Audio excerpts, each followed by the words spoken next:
arkadaşlar, sağlıklı, mutlu, güzel günler diliyorum hepinize. Bugün saksıda maydanoz yetiştirirken nelere dikkat etmeniz gerekiyor? Bu konuda deneyimlerimi sizlerle paylaşacağım. Ben sürekli bu şekilde evimde saksıda maydanoz yetiştiriyorum. Evin ihtiyacını karşılıyor. Yaklaşık bu boyutlarda bir saksı kullandığınızda fazlasıyla yeterli oluyor arkadaşlar. Daha önceden de bununla ilgili sizlerle videolar paylaşmıştım.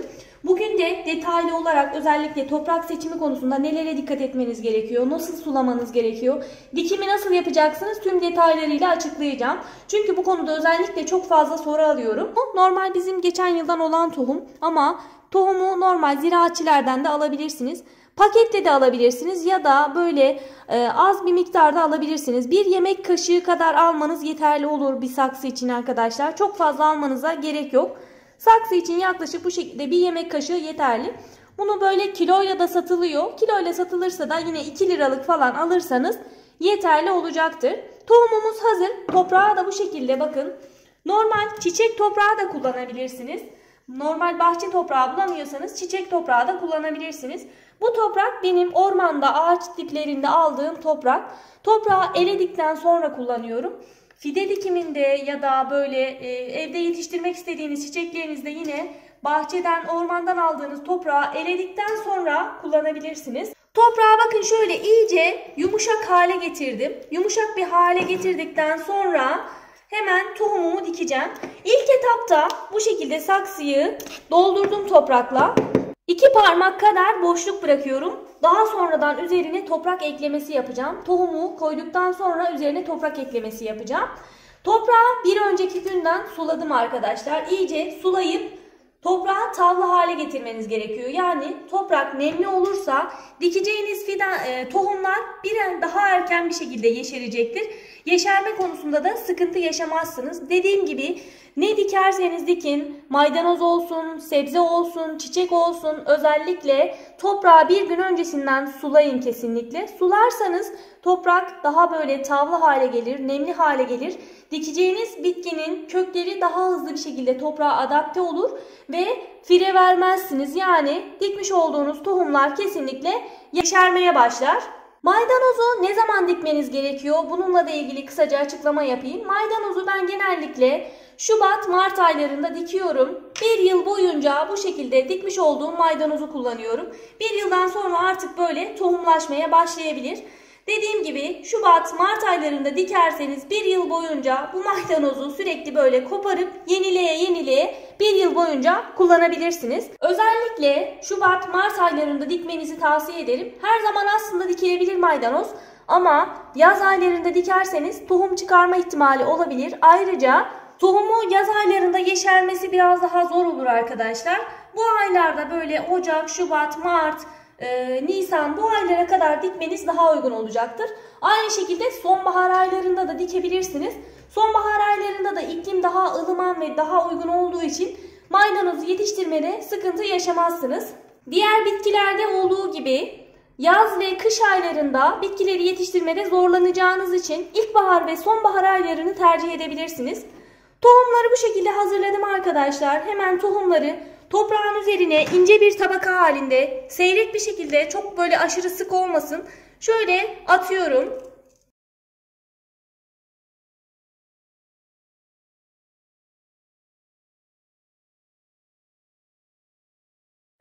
Tohumu toprağın üzerine iyice yaydık.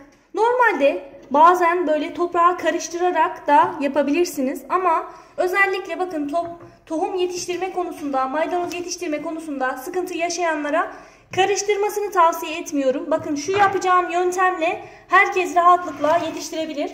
Bunu normal çim diker gibi yapacağız arkadaşlar. Maydanozu toprağın üzerine yaydıktan sonra üzerine şöyle az bir miktar toprak dökeceğiz. İnce bir tabaka halinde.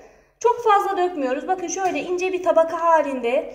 Tohumların üzerini kapatacak kadar dökeceğiz sadece. Bu çok fazla tohumun derine inmesini engelliyor. Üzerini ince bir tabakayla kapattığımız için tohum derine inmeyecek ve tohumumuzu yetiştirmede fire vermeyeceğiz. Sıkıntı yaşamadan tohumlarımızı yeşertmiş olacağız. Bu şekilde ince bir tabaka halinde kapatabilirsiniz. Normalde bahçede yetiştirirken özellikle bu ince tabakayı biz hayvan gübresiyle yapıyoruz. Şimdi evde yetiştirdiğimi ben böyle alt kısımlarına, toprağına hayvan gübresi bir miktar ekledim. Hayvan gübresi ya da kimyasal gübre kullanabilirsiniz. Ama dediğim gibi hayvan gübresi daha organik olduğu için özellikle hayvan gübresi kullanabilirsiniz. Yanmış hayvan gübresi koku yapmaz arkadaşlar. Balkonda da olsa, evinizde de olsa yetiştirirken bir sıkıntı yaşamazsınız. Yanmış olan gübre koku yapmaz. Zaten yanmış olmayan gübreyi kullanmayın. Yanmış gübre kullanırsanız da herhangi bir sorun yaşamazsınız. Normal hayvan gübresiyle desteklerseniz maydanozlarınız daha gür, daha böyle kalın çıkar. Cılız cılız olmaz. O yüzden hayvan gübresi de kesinlikle kullanabilirsiniz. Hayvan gübresi de temin edemem diyorsanız eğer, bitkilerinize kullanmış olduğunuz bitki besinlerinden de maydanoza kullanabilirsiniz.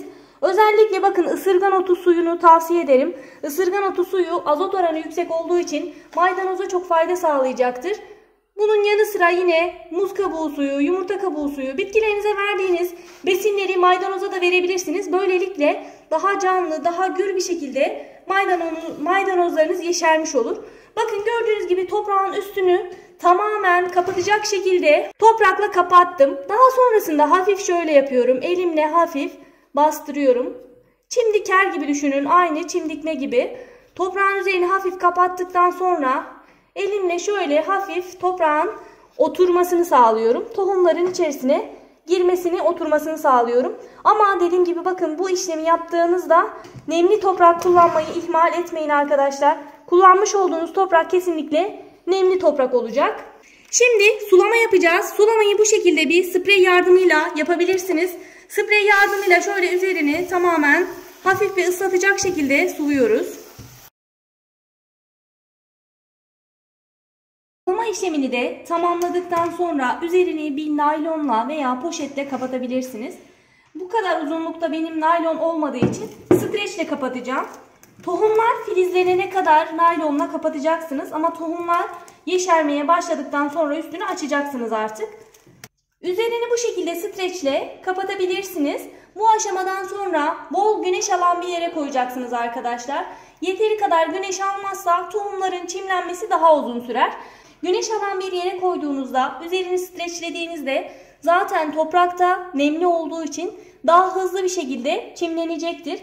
Çimlenme olduktan sonra artık yavaş yavaş üzerindeki streç filmi kaldırabilirsiniz.